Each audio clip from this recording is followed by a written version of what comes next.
প্রয়াসের উদ্যোগে বেলেঘাটা সুরা যুবকবৃন্দ গ্রাউন্ডে অনুষ্ঠিত হয়েছিল এক বিশেষ অনুষ্ঠানে।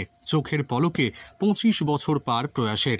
সেই সাল উদযাপনে বেলেঘাটার এই বিশেষ অনুষ্ঠান। প্রয়াসের সকল মেম্বাররা তো এদিন উপস্থিত ছিলেনই, তবে বড় বিষয় এই অনুষ্ঠানে উপস্থিত হয়েছিলেন বিশিষ্ট প্রাক্তন ফুটবলার দীপেন্দু বিশ্বাস। এছাড়াও দেখা গেল অর্জুন পুরস্কার প্রাপ্ত প্রাক্তন মহিলা ফুটবলার শান্তি মল্লিককেও। এদিন এই অনুষ্ঠানের চমক ছিল মেয়েরা বনাম ছেলেদের ফুটবল ম্যাচ। মুখোমুখি হয়েছিল বিটিএস সিএসজেসি ফুটবল স্কুল এবং প্রমিজার্স ফুটবল একাডেমির ছেলেদের দল। কলকাতা ক্রীড়া সাংবাদিক ক্লাবের এই মহিলা ফুটবল দল এদিন ছেলেদের দলকে ভালোই টক্কর দিল। ছেলেদের দল প্রমিজার্স ফুটবল একাডেমি চ্যাম্পিয়ন হলেও দুরন্ত ফুটবল উপহার দিয়ে উপস্থিত সকল মানুষের মন জয় করে নিয়েছিল বিটিএস সিএসজেসি ফুটবল স্কুলের শিক্ষার্থীরা। এছাড়াও এদিন অনুষ্ঠানে উপস্থিত হয়েছিলেন বিখ্যাত মিউজিক ব্যান্ড ক্যাকটাসের দুই গায়ক সিধু এবং পটা। প্রয়াসের এই উদ্যোগ দেখে মুগ্ধ হয়েছেন দুই বিখ্যাত গায়ক। প্রয়াস যে বার্তা সকল মানুষের কাছে পৌঁছে দিতে চেয়েছেন এই অনুষ্ঠানের মধ্যে দিয়ে, কে ছেলে কে মেয়ে কী বা তাতে আসে যায়, একসাথে দিতে গোল, এক ছুটে মাঠে আয়।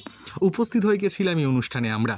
এই অভিনব উদ্যোগ নিয়ে দীপেন্দু বিশ্বাস এবং সিএসজেসির কর্তারা কি বলছেন চলুন শুনে নেওয়া যাক। দীপুদা, আজকের প্রয়াসের এই যে উদ্যোগ, সেই প্রোগ্রামে তুমি উপস্থিত হয়েছো। আজকে সিএসজেসির যে মেয়েদের ছোটদের দল যারা প্র্যাকটিস করে, তারা একটা অন্য টুর্নামেন্ট খেললো ছেলেদের সঙ্গে, প্রমিজার্স ফুটবল একাডেমি। তো কি বলবে? ভালো, এটা প্রয়াস এবং স্পোর্টস জার্নালিস্ট ক্লাবকে ধন্যবাদ জানাবো একটা উদ্যোগ নেওয়ার জন্য। কেন ধরো এই মাঠে বাচ্চারা খেললো, ম্যাচ যত খেলবে ওদের উৎসাহ বাড়ে, কনফিডেন্স আসবে। সেখানে এরকম একটা ভালো ম্যাচ আর 4টে ভালো গোল হয়েছে, সেখানে একটা ভালো আমরা ফুটবলের পক্ষে ভালো।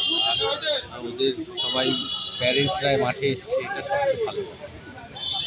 আপনার চেষ্টা যে টুর্নামেন্ট বলবো না, এটা একদিনব্যাপী প্রদর্শনী যে ম্যাচটা খেলা হলো, ছেলে মেয়ে মিশিয়ে নয়, ছেলে মেয়ে আলাদা আলাদা। আমি অবশ্যই চাই সবসময় মিশিয়ে খেলাটা হোক, তাদের মিলনটা বেশি ভালো লাগে। তোমার দলের খেলায় তুমি কতটা খুশি? হয়তো চ্যাম্পিয়ন হতে পারিনি, রানার্স আপ হয়েছে, কিন্তু চমৎকার লড়াই করেছে। লড়াই, ওই লড়াইটা না করানোই ভালো। ম্যাচ খেলালে তাদের অভিজ্ঞতা বাড়বে, আগামী দিন তাদের ন্যাশনাল এবং অন্যান্য টুর্নামেন্ট যাওয়ার প্রভাব থাকবে। এটাই আমার কাছে বড় আনন্দ।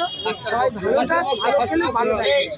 প্রয়াস যে প্রয়াসটা চালু করেছিল, সেটা তারা প্রয়াসের ব্যাকগ্রাউন্ড আছে, যে দীর্ঘদিনের বন্ধুত্ব, তার 25 বছর, সেগুলো রয়েছে। কিন্তু আজকে যে খেলাটা আমরা করতে চেয়েছিলাম, ছেলেদের সঙ্গে মেয়েদের খেলা, দু তিনটে কারণ। একটা কারণ হচ্ছে যে ছেলে মেয়ে সবাই সমান, এটা শুধু কথার কথা নয়।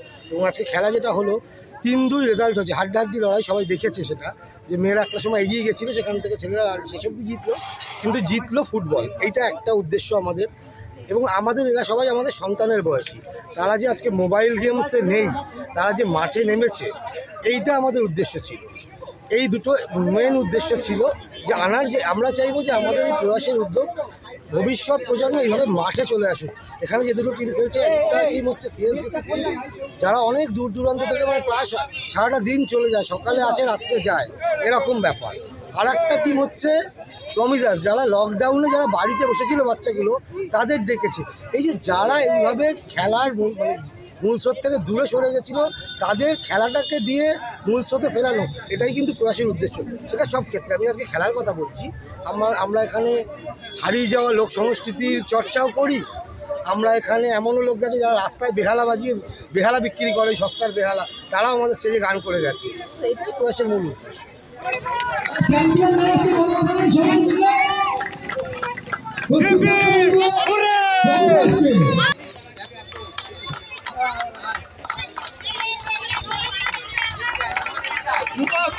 লোগোটাকে সামনে করো।